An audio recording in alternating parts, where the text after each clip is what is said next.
असुस्थ अछंती अंतर्जातीय बालुका शिल्पी सुदर्शन पट्टनायक।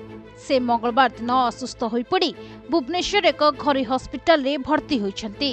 तेबे निश्वास नेबारे असुविधा हेबा सह असुस्थ अनुभव करिबारु चिकित्सा पई तांकु हस्पिटाल रे भर्ती करा जायछि। ए संपर्क रे से निजे social media handle X ray सूचना दैछंती। एनी अधिक खबर सामना को आसी नाही। लोकप्रिय बालुका कलाकार सुदर्शन पट्टनायक तांको ऑफिशियल एक्स हैंडल रे एने पोस्ट करी लोकों को जणाइछंती। से लिखिछंती, जय जगन्नाथ। पोस्ट कोविड हेतु मु ठीक भाबे निश्वास प्रश्वास नहीं पारनी, एथिपाई मु डाक्तरखाना रे भर्ती होईछि। डाक्तर माने मोरो जत्न नेउछंती। एभली किछि पोस्ट करी निज प्रशंसक को जणाइछंती सुदर्शन पट्टनायक।